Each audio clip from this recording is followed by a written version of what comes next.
आपण मैंने दीर्घ दिन है अनुसरण कर दीर्घ दिन समस्या भी आपण मैंने सरकार के उपस्थापन कर सरकार गुरुत्वर सहित आपण विषय चिंता करेतु आमर लोकप्रिय मुख्यमंत्री श्रीयुक्त मोहन माझी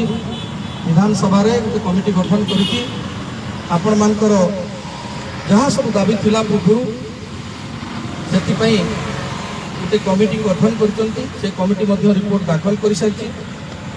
आउ वर्तमान आपण दुईटी दाबी जोटा कहते पटेल सार प्रमुख दाबी दुईटा अच्छी जोटा कि आपण मानकर ग्रेड पे आउ आपण मानकर जो कॉन्ट्राक्चुअलटा थिला ताकू जल्दी कंटिन्यूटी रहिबो आउ आपण लेवल 9 रो टीचर मानकर कथा भी कहते तो तेणु आपण माने व्यस्त होंतु नहीं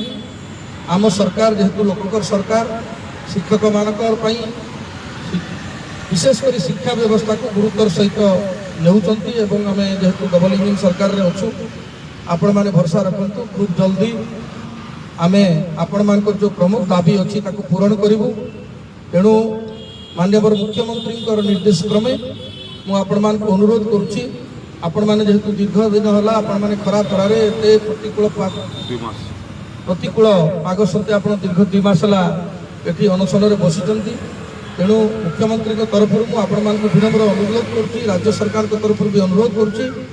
आपण मान दाबी को गुरुत्वर सहित सरकार विचार करुछंती आमे यथा संभव आपण मान दाबी पूरण करिवु तेणु सरकार को भरोसा रखंतु आउ हमर मुख्यमंत्री कथा देई कथा रखंती आपण माने समस्त जानिचंती तेणु आपणकर जो कर्मकर्ता माने अछंती आउ जो आवाहक अछंती विशेष करी पटेल भाई आउ आपण मानकर संघर समस्त कर्मकर्ता सभापति ठू आरंभ करके जो माने अछंती आउ जो शिक्षक शिक्षयित्री माने आज दीर्घ दिन लाटे अनशन बसिचंती समस्त को मु अनुरोध करुछि आपण माने एई धारणारू उठंतु एवं सरकार देइथिबा कथा आपण मानकर जो दीर्घ दिन जो दुटी समस्या आबे अछि ए दुटी समस्या आबे पर गुरुत्वर सहित विचार करके खूब जल्दी पदक्षेप नेबा पई मु आपण मान को प्रतिश्रुति देउछि। नमस्कार। सरोज भाई की जिंदाबाद, सरोज भाई जिंदाबाद, सरोज भाई जिंदाबाद। आपण माने जेतु शिक्षक आपण मानकर दीर्घ दिन लाटा पड़ी कि हमको लज्जा लागुची तेणु आपण माने जाई कि कम दिन भितर स्कूल खुलबा आपण माने स्कूल रे योगदान करंतु आउ आपण मानकर प्रतिनिधि दल आमे आपण मान को करिवु डकिबु बहुत जल्दी आपण माने आसिकी राज्य सरकार संगे आलोचना कला परे आमे ताकू बहुत जल्दी जते जल्दी शॉर्ट पीरियड भितर करिवु जेहेतु कमिटी रिपोर्ट दाखल कर सारी कमिटर रिपोर्टा को अनुध्यान कला परे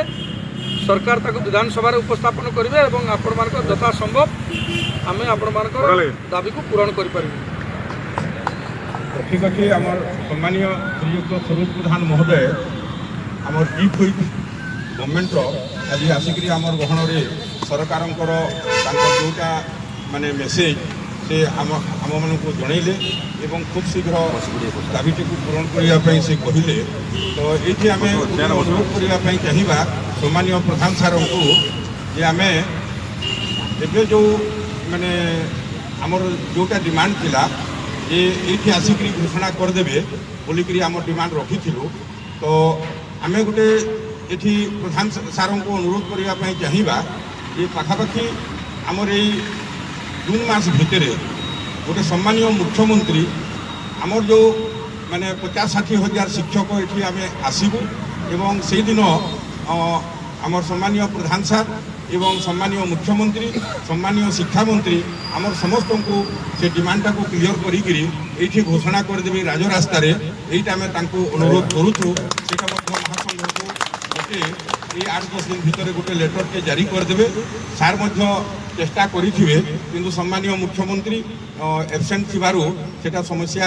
माने जिनिसटा हेथिबो तेणु करी आम 1.5 लाख शिक्षक परिवार तरफ विनम्र अनुरोध करुछे जे से आमको गोटे महासंघ को गोटे लेटर जारी करदे और डेट देदेले आम समस्ते स्कूल खोलला आसिक आम 25 तारीख हो 26 तारीख हो गोटे डेट देदेले आम आसू आज्ञा। धन्यवाद पटेल सर और रामलाल पटेल सर जोटा आपंकर दाबी को लेकिन कहले तो आपंकर लेखा कहवा भितर बहुत पार्थक्य अच्छी लिखार किसी आवश्यकता नहीं प्रकृति में आम केमती कार्य गेजेट नोटिफिकेशन करवा आउ लेखिक आपण मानक मिथ्या प्रतिश्रुति देखिए उठेबार आम उद्देश्य ना तेणु आपण मैंने सरकार को भरोसा रखु आम चिंता करुँ चलित अधिवेशन पूर्व आपण मानकर जहाँ आम न्याय्य दाबी यथासंभव आम पूरण करूँ तेणु आपण मानक कथा कहीकि उठेबार आमर कौन मतलब ना कि आपण को मिथ्या प्रतिश्रुति देकी 2 लाइन लेखिकी पूर्व जमी होता देवार कौन आवश्यकता ना तेणु आपण दीर्घ वर्ष धरिकी आपण मानकर न्याय्य दाबी थिला 24 वर्ष पूर्व सरकार तो किसी करें ना बोल आपण मैंने सरकार को बदलेले आपण जगन्नाथ वर्ष आज ओडिशा सरकार परिवर्तन होती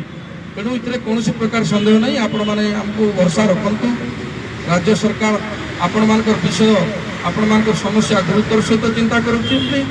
तेणु मु आशा करुच्ची मो कथार आपण मैंने सहमति यही आंदोलन घूरवे